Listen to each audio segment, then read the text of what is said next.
मैंने देखा है जो लोग बहुत टेंशन में रहते हैं वो सारा दिन अकेले अकेले बड़बड़ाते रहते हैं। वो खुद से बात करना नहीं है। कुछ महिलाओं को देखा है कि वो घर में अकेली हो, सास अकेली है तो बहू के बारे में कुछ न कुछ बड़बड़ाती रहेगी, और अगर बहू अकेली है तो सास के बारे में जो कुछ उसने कहना है कमरे में, बंद कमरे में पूरा ध्यान दे करके कि बाहर का दरवाजा बंद है ना, उस समय खूब खरी खोटी सुनाती। लेकिन ये बात करना नहीं। कोई एक कमरा बंद करिए, शांत हो जाइए और वहां लंबे गहरे सांस लेकर सहज होकर और फिर आप खुद के बारे में सोचिए। जिंदगी कहां से चली, कहां पहुंचा। उस दिन से शुरुआत करना जब आपने जन्म लिया, उस तारीख को, उस समय को याद करना, कैसे आप छोटे से बड़े होते चले गए। फिर याद करना पहली बार जब आप चले थे, फिर उसे याद करना जब आपको पहली याद हो। क्या याद था उस समय? 3 साढ़े 3 साल की उम्र में, किसी को 2.5 साल की उम्र में, किसी बच्चे को 2 साल में भी अपनी पूरी बात, पुरानी यादें होती हैं कि उस समय ऐसा था। उसको याद कीजिए। स्कूल जाते हुए अपने आप को याद कीजिए। उस समय को याद कीजिए जब आप अपनों के बीच, अपने विद्यार्थियों के बीच खेलते हुए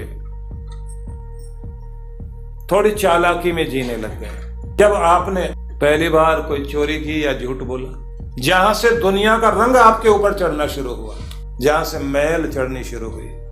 मैं पढ़ता हूं जहां लिखा है कि भगवान ने दुनिया बनाई, मनुष्य को जन्म दिया, तो भगवान ने इंसान को पूरा पूरा पवित्र बनाया, पूर्ण पवित्रता दी, और उसका स्वर्ग भी, उसकी जन्नत भी उसके साथ दी।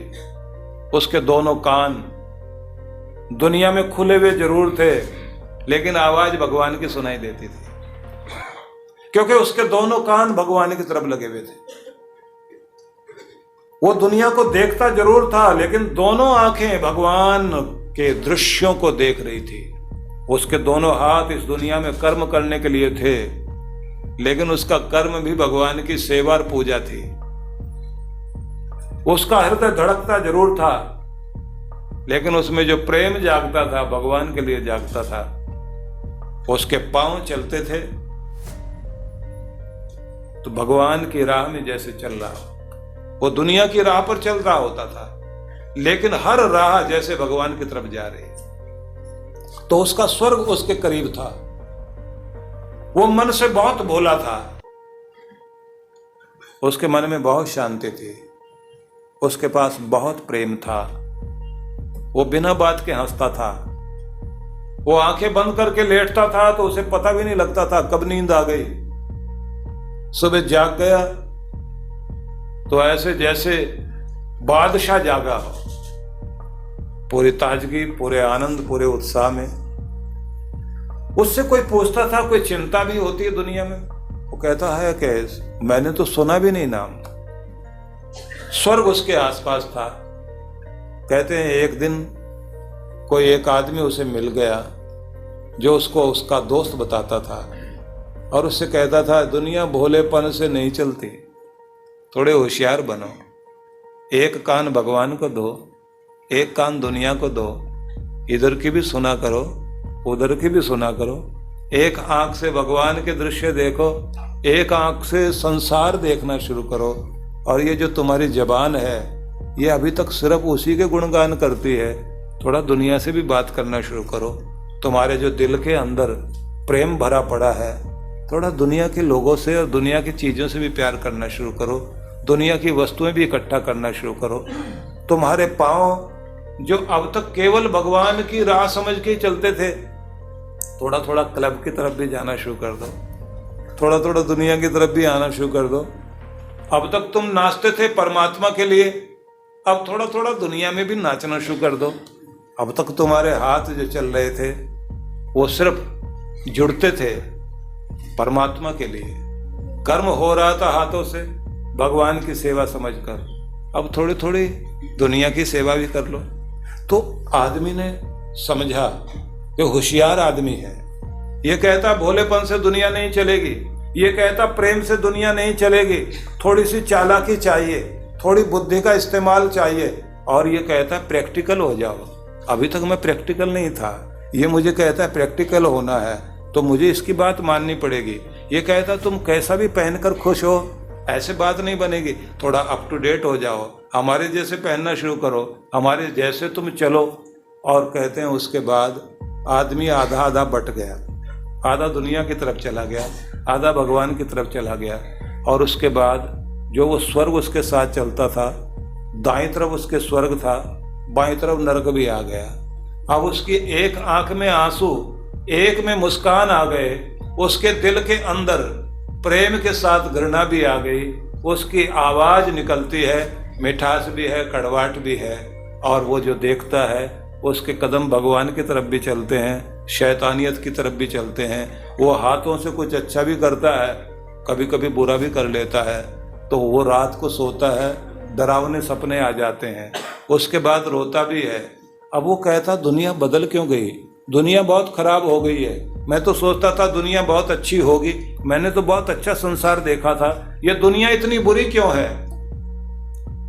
मैं पहले ज्यादा अच्छा था, अब ये लगता है मैं तो नहीं बदला, लेकिन दुनिया बदल गई है, कलयुग आ गया है, संसार खराब हो गया है। वो ये भूल गया कि अंदर गड़बड़ हुई है, बाहर गड़बड़ नहीं। और कहते हैं उसके बाद अभी तक वो समझदार था, आधा आधा ही बटा हुआ था, दुनिया की तरफ आधा भगवान की तरफ था। लेकिन उसको बहकाने वाले मिल गए, उन्होंने कहा यह तुम्हारी अशांति इसलिए है, तुमने आधा कान भगवान की तरफ लगा रखा है, आधा दुनिया की तरफ लगा रखा। पूरे कान खोलकर दुनिया की बात सुनना शुरू करो, पूरी आंखों से दुनिया देखना शुरू करो। और उसके बाद कहते हैं जैसे वो पूरा दुनिया का हो गया, उसकी चैन की नींद चली गई, उसके अंदर डर आकर बैठ गया, वो मुस्कुराना भूल गया, गुनगुनाना भूल गया। और तब से उसका स्वर्ग खो गया और वो अपना स्वर्ग ढूंढ रहा है। उसे लगता है घर को छोड़ के बाकी सारी दुनिया अच्छी होगी, बाहर कहीं सुख होगा, जगह जगह सुख ढूंढता फिर रहा है, लेकिन आज तक उस आदमी को सुख नहीं मिला। कहते हैं उसे लौटना होगा फिर से उसी जगह जहां से उसने अपनी शुरुआत की थी। बस ये जीवन का सार है, इसे समझना। ये कहानी जो मैंने आपको कही, ये हमारी आपकी सबकी कहानी है। हमें फिर से सोचना होगा, हम वासी उस देश के जहां पर ब्रह्म का खेल, ज्योति जले अगम की बिन बाती बिन तेल, हम वहां के रहने वाले थे। पिता परमात्मा के साम्राज्य में हम जीते थे। फिर से वहां जाना होगा। तरीका क्या हो सकता है? तरीका यही है, सुबह शाम अपने आप को भगवान से जोड़ना शुरू करो, प्रेम में उसके नाचना शुरू करो, गाना शुरू करो, अपने आप को भुलाना शुरू करो। इसके लिए भी मैं आपको तरीका बताना चाहता हूं। भगवान की कृपाओं को याद कीजिए जो उसने आपको दिया, उसकी मेहर को याद कीजिए जो उसने आपके ऊपर बनाई, उसे याद कीजिए कहां कहां आपकी कैसे कैसे उसने रक्षा की। इस सब को जैसे जैसे आप याद करने लग जाएंगे, आपको उसके प्रति लगाव जागेगा। और फिर आप जब धन्यवाद में सिर झुकाना शुरू कर देंगे, बस आपकी इबादत शुरू हो जाएगी, प्रार्थना शुरू हो जाएगी। कृपा को महसूस करते हुए सिर झुकाना आ जाए, बस प्रार्थना यहाँ से शुरू होती है। और जब आपको सिर झुकाने में ये लगता है कि एक फर्ज पूरा करना है, तो क्रिया तो करोगे आप, भक्ति नहीं कर पाओगे। इसलिए ध्यान रखिए, जहाँ हो, जिस रूप में हो, वहाँ से धन्यवाद करना शुरू कर दीजिए। परमात्मा का रास्ता कहाँ से होकर जाएगा? जब ये सवाल हम पूछेंगे अपने आप से, तो यहाँ एक बात समझने की है, आप जहाँ हो, जिस स्थिति में हो, जो कर रहे हो, वहीं से रास्ता भगवान की तरफ जाता है। छोड़कर कहीं और जाने की जरूरत नहीं है। वहीं से अपने अंदर थोड़ा सुधार लाना शुरू कर दीजिए। जो आप कर रहे हैं, अपनी दुनियादारी की कोई भी बात, आप दुकान में बैठे बैठे भी भगवान से जुड़ सकते हैं। कुछ लोग हैं जो मंदिर में बैठकर भी भगवान से नहीं जुड़े हुए हैं, वो वहां भी बिजनेस कर रहे हैं। कुछ तीर्थ में बैठे हुए बिजनेस कर रहे हैं। और हैरानी की बात यह है, गेरुए वस्त्र पहनकर भी, गंगा के किनारे बैठकर भी कुछ लोग भगवान से दूर हैं। मैंने सुना एक आदमी को, महात्मा को हम लोग देखते थे, वो महात्मा नहीं था, वो महात्मा के कपड़े पहनता था, हरिद्वार में। बड़ी अच्छी दाढ़ी थी उसकी, बहुत अच्छे बाल थे, माथे पर अच्छा तिलक लगाता था।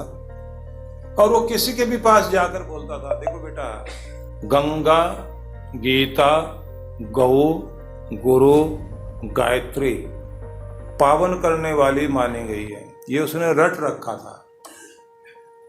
हमारी इच्छा है कि हम यहाँ गंगा के तट पर रहें, गीता का पाठ करें, गुरुओं की वाणी सुने, अपना कल्याण करें। तो तुम हमारी इतनी मदद करो, एक गीता खरीद कर दे दो। हमें पैसे नहीं चाहिए, एक गीता खरीद के दे दो। और बेटा थोड़ी मोटी देना, क्योंकि हम उम्र हो गई ना, थोड़ा आसानी से नहीं दिखाई देता। तो लोग खरीद के दें, और जो खरीद के दे वो ये खुश हो कि मैंने आज एक बहुत बड़ा पुण्य का कार्य किया, किसी को गीता दी। जैसे वो चला जाए तो वो महात्मा जी, वो जो गेरुए कपड़े वाला सज्जन था, वो दुकानदार के पास जाकर कहे, 150 रुपए की गीता है, आपसे खरीद कर ले गया, तो 50 अपने रखो और 100 रुपए मुझे वापस करो, गीता रखो, दूसरा ग्राहक ढूंढता हूं। पूरे दिन में 100 आदमी इस तरह उसे मिल जाए, महीने में अच्छी कमाई हो जाए, लोग आए चले जाएं, आप क्या कहेंगे? आपने पुण्य कर लिया। और वो आदमी ये सोचता है कि मैंने कितनों को धोखा दे दिया, कमाई का एक तरीका। लेकिन कहीं ना कहीं आत्मा कचोटती है कि दूसरों को धोखा नहीं दिया, तुमने अपने आप को धोखा दिया। मैं पढ़ रहा था, बहुत बड़े एक लेखक हुए हैं अमेरिका के, उस व्यक्ति की एक बात पढ़ रहा था। उसने अपने समय का एक बहुत बड़ा चित्रकार, उसकी कहानी लिखी, और चौंकाने वाली बात, उसने लिखा कि एक आदमी दुकान पर गया सामान खरीदने के लिए, थोड़े से फल खरीदे, एक नोट दिया उसने, $100 या $50 रहे होंगे, एक नोट पकड़ाया। दुकानदार ने उसे लिया, लेने के बाद उसको फल दे दिए, व्यक्ति चला गया।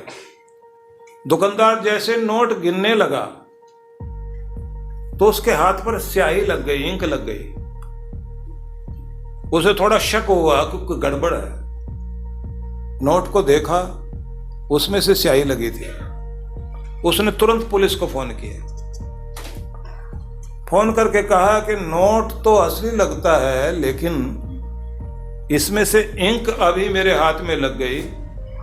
इतना ताजा नोट तो गवर्नमेंट नहीं बनाती, आदमी को चेक करिए। चेक किया गया उसके घर को, देखा उस आदमी ने, वो बहुत बड़ा पेंटर है, मेहनत करके किसी अपने डाई बनाई हुई, उससे वो जब जरूरत होती है नोट बना लेता है और उसे ले जा करके सामान खरीद के लाता है। पुलिस ने पकड़ा उसको।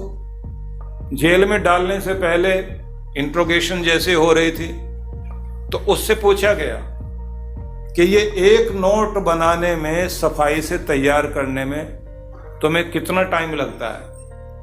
उसने कहा, जितना मैं पेंटिंग बनाने में समय लगाता हूं, उतना ही इसमें ठप्पा लगाकर इसे तैयार करने में, सफाई से अपनी मशीन से तैयार करने में, उतना ही टाइम इसमें भी लगता है। पुलिस उसको ले गई, कोर्ट में पेश किया गया, उसको सजा हो गई। जिस दिन उसको सजा हुई, 5 साल की सजा हो गई, उसी दिन उसकी पेंटिंग बिकी। जितनी उसने पेंटिंग्स बनाई थी, उन सब की बोली लग गई। खरीदने वाले आए, कमाल है, एक एक पेंटिंग $1600 में बिक रही थी और वो व्यक्ति $50 के मेहनत करके नकली डॉलर बना रहा था। उस समय अखबारों में उसके बारे में छपा, बहुत टैलेंट वाला आदमी, इतना बढ़िया पेंटर।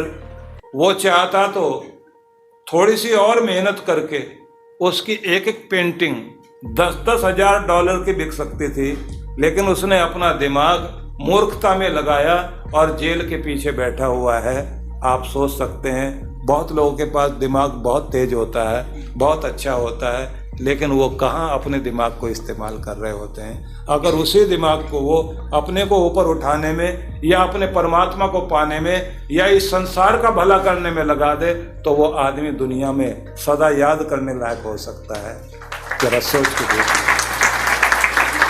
हम अपने दिमाग का क्या इस्तेमाल कर रहे हैं, हम अपने टैलेंट का क्या इस्तेमाल कर रहे हैं, हम अपनी उपलब्धियों का क्या इस्तेमाल कर रहे हैं, हम अपने समय का कैसे इस्तेमाल कर रहे हैं। हमारे पास जो कुछ शक्ति है, कुछ लोग जोड़ तोड़ में, कुछ लोग पॉलिटिक्स करने में, कुछ लोग दूसरों को लड़ाने में, को गिराने में, कुछ ताश खेलने में, कुछ चेस खेलने में, कुछ और तरह के गेम या कहिए जुआ खेलने में, न जाने कहां कहां अपना दिमाग लगा रहे हैं। लेकिन अगर उनका वो दिमाग अच्छी तरफ लग पाता तो उनकी जिंदगी में ज्यादा खुशी होती, ज्यादा ऊंचे होते। बस यहीं से हमें इस बात को सोचना है कि परमात्मा हमारी बात से खुश होंगे। बात यह नहीं, आपको खुश होता हुआ देखकर उनको खुशी होती है। जैसे मैंने आपको 2 दिन पहले चर्चा में कहा था, रात्रि में जब चर्चा हो रही थी, कि बेटे ने माँ से कहा, माँ ये देखो फोटो जिसमें मेरा और तुम्हारा चित्र दोनों दिखाई दे रहा है, दोनों के चेहरे मुस्कुराते हुए दिखाई दे रहे हैं, लेकिन मुझे बताओ मुस्कान तुम्हारी ज्यादा अच्छी है या मुस्कान मेरी ज्यादा अच्छी है। माँ ने कहा, मुस्कान बेटा तेरी ज्यादा अच्छी है, तेरी जो स्माइल है वो मेरे से बेटर है, अच्छी है। बच्चा पूछता क्यों? माँ कहती है, तेरे मुस्कुराने से ही मेरे चेहरे पर मुस्कुराहट आती है, जब तू मुस्कुराता है तो मैं मुस्कुराती, इसलिए मेरी मुस्कान अच्छी नहीं, मुस्कान तेरी अच्छी। सच बात तो यह है, जिनके मुस्कुराने से दूसरों के चेहरे पर मुस्कुराहट आती है, बस उन्हीं की मुस्कुराहट दुनिया में सबसे अच्छी है, और जिनकी मुस्कुराहट दूसरों के चैन छीन ले वो मुस्कुराहट अच्छी नहीं है। इसलिए भगवान आपको मुस्कुराता हुआ देखना चाहता है तो परमात्मा तक हमारा प्रेम पहुंचता है, उसका प्रेम हम तक पहुंचता है। इसलिए कुछ ऐसा करने की बात सोचिए कि जिंदगी मुस्कुराए, नहीं तो इस शरीर की कीमत क्या है। मैंने आपसे कहा कि प्राण निकल जाए तो इस शरीर का कोई महत्व नहीं रह जाता, इसकी कोई सुंदरता नहीं रह जाती। इसको मिटने के बाद इसकी कहानी इतनी जल्दी बुला दी जाती है, लगता ही नहीं कोई दुनिया में था। इसलिए आपको उस साम्राज्य में प्रवेश करना है जो परमात्मा का साम्राज्य है। वो कैसा साम्राज्य है? जहां प्रवेश करने से या जहां से संबंध जोड़ने से आप पहले से और बेहतर हो जाते हैं, ज्यादा खुशहाल हो जाते हैं, ज्यादा प्रेमपूर्ण हो जाते हैं। उसका तरीका आपको बताना चाहता हूं। उसके लिए हम क्या करेंगे?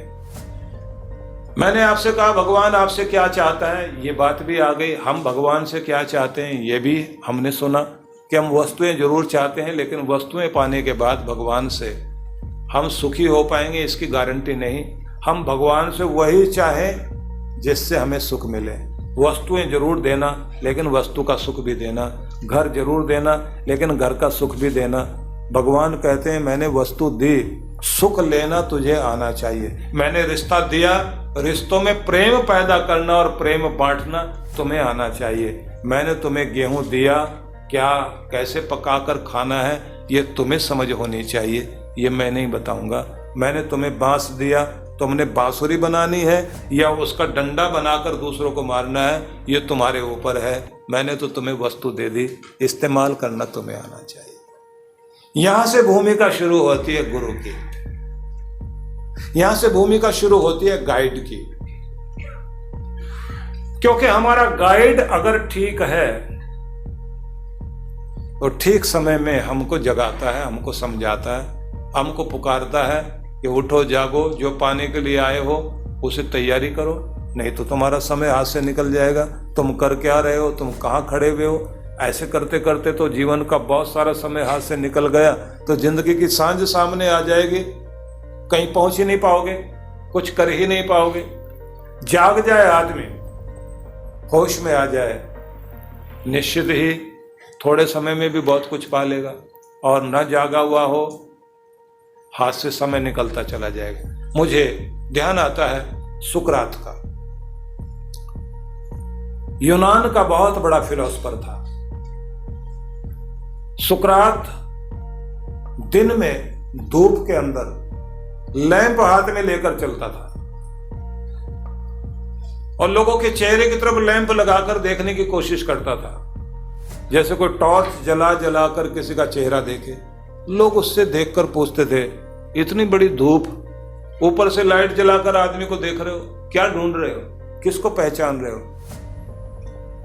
सुकरात कहता था, मैं जिंदा आदमी देखना चाहता हूं। बोले, हम सब क्या मरे हुए हैं? तो वो कहता था, नहीं, आप सांस लेने वाले मुर्दे लोग हो, आधे अधूरे लोग हो। आधा दिमाग आपका कहीं है, आधा कहीं है। आप देख कहीं रहे हैं, चल कहीं रहे हैं, आप बात कहीं कर रहे हैं, सोच कहीं रहे हैं। आप खा रहे हैं यहां बैठकर, लेकिन ध्यान आपका कहीं और है। आप आधे अधूरे लोग हो। मैं पूरा आदमी देखना चाहता हूं, जिसको पूरे होश में जीता हो और जो कुछ कर रहा हो पूरे मन से कर रहा हो। ऐसे लोग देखना चाहता हूं जिनके चेहरे पर मुस्कुराहट है, लेकिन पूरी तरह से मुस्कुराहट में डूबे हुए हैं। मैं तो उन लोगों को देख रहा हूं जो हंसने की कोशिश तो कर रहे हैं, लेकिन अंदर गम उठाए हुए हैं। मैं उन लोगों को देख रहा हूं जिनके अंदर दुख है, लेकिन बाहर नाटक सुख का कर रहे हैं। ये अधूरे लोग हैं। लोग पूछते थे, आपके विचार कैसे हैं? बोले, उसी को तो बताना चाहता हूं। उसके बाद भीड़ इकट्ठी हो जाती थी और फिर वो कहता था, आदमी जैसा बन गया है वैसा नहीं होना चाहिए, उसको जैसा होना चाहिए वो तरीका मैं बताना चाहता हूं। इसलिए निवेदन करना चाहता हूं कि अगर हम आधे अधूरे होकर जी रहे हैं, सारा दिन कुछ सोचते ही रहते हैं, सोचते रहते हैं, खोए रहते हैं, तो इसका मतलब है जिंदगी जीने के तरीके में कहीं ना कहीं कमी है। तो आज से कुछ चेंज होनी चाहिए, कुछ परिवर्तन आना चाहिए। परिवर्तन के लिए बहुत लोग ये सोचा करते हैं कि हो सकता है कोई चमत्कार घट जाए, हो सकता है थोड़े टाइम के बाद ग्रह दशा बदल जाए, हो सकता है कोई आकर हेल्प कर दे, हो सकता है भगवान किसी को भेज दे जो मेरी मदद कर दे, हो सकता है अपने आप सब कुछ ठीक हो जाए। इस इंतजार को छोड़ दीजिए। ये उसी दिन ठीक होना शुरू होगा जिस दिन आप ठीक करने के लिए कदम आगे बढ़ाओगे, उस दिन आपकी जिंदगी ठीक होनी शुरू हो जाएगी। क्योंकि 2 कदम आप बढ़िए, परमात्मा 4 कदम आपकी तरफ आने को तैयार है। अगर आप ही आगे नहीं बढ़ोगे तो वो भी कुछ करने को तैयार है। तो आज से कुछ चेंज चाहिए। तो सबसे पहली बात तो ये, एक को जानो, एक को पहचानो, एक को मानो और एक के हो जाओ। तो वो जो एक को जानना है, एक को मानना है, एक को पहचानना है और एक के हो जाना है, तो एक कौन? परमात्मा। उस एक को ही जानो, एक को ही पहचानने की चेष्टा करो। पूरी दुनिया में एक ही एक है और फिर उसे मानना भी है।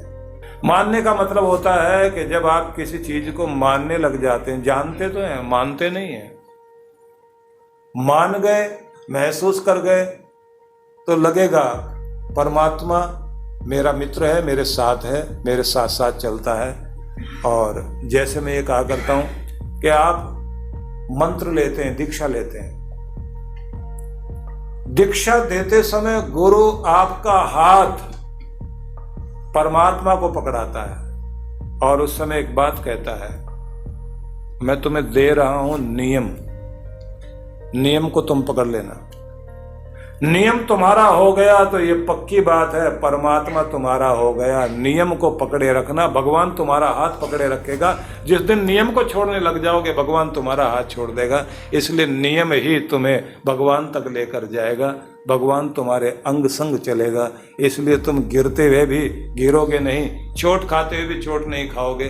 तो नियम को अपने बना लेना। इसलिए गुरु सबसे पहले नियम देता है, नियम के साथ ही आपका हाथ भगवान को पकड़ाता है। ये नियम जितना निभाओ आप, परमात्मा आपके अंग संग है।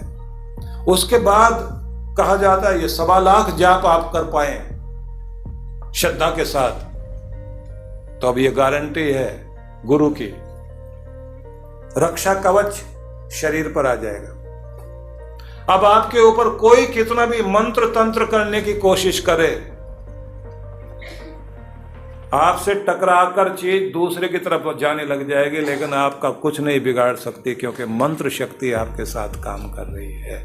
आपको बस मंत्र का सहारा लेना है और उस शक्ति का लाभ लेना है। आप सच्चे बनकर देखिए, सच्चे नियम निभा के देखिए, वो कृपा साथ साथ काम करेगी। आप ये भी देखना, गुरु उस समय मंत्र देने के बाद कहता है आज से तुझे बरकत देता हूं, तेरा दुर्भाग्य भी आ जाए, सब कुछ छीन ले, मेरी बरकत वाला रूप रहेगा। फिर खड़ा होगा, फिर उठेगा, फिर वहीं तक पहुंचेगा।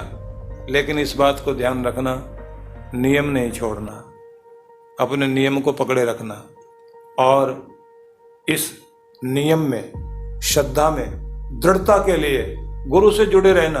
गुरु उधर से कृपा करता है, इधर से श्रद्धा काम करे, दोनों का रूप बनता चला जाए, शक्ति बढ़ती चली जाएगी। ऐसे लोगों को मैंने देखा है, श्रद्धा वाला व्यक्ति कमजोर भी हो जाए, हालात स्थितियां खराब भी कर दें, फिर से अपने आप को संभालता है, फिर से खड़ा हो जाता है। इसलिए मैंने एक व्यक्ति की चर्चा आपके सामने की थी, जो 14वीं मंजिल से छलांग लगाने को तैयार हो गया था, क्योंकि लग रहा था कि अब दुनिया में बोझ बन के ही जीना पड़ेगा। लेकिन श्रद्धा में पक्का था, आस्था वाला था। परीक्षा तो हुई, परेशान तो हुआ, लेकिन मिटा नहीं, क्योंकि परीक्षा तो आपकी होगी। सत्य परेशान हो सकता है, परास्त नहीं हो सकता, टूट कर गिर नहीं सकता। उसके बाद फिर मन में आया जीना है, बीमारी का सामना करूंगा, ठीक हुआ, और ठीक होने के बाद फिर से अपने बिजनेस को संभालने लग गया, जिसके लिए उम्मीद ही नहीं थी। ये आदमी बिजनेस भी संभाल सकता है, आकर काम भी कर सकता है। ये विश्वास, ये श्रद्धा, ये लगन सब कुछ वापस देती है। लेकिन आप अपनी श्रद्धा, अपनी लगन, अपने विश्वास को मिटने मत देना, इसे टिकाए रखिए, आप जीत में रहेंगे, जीतते चले जाएंगे।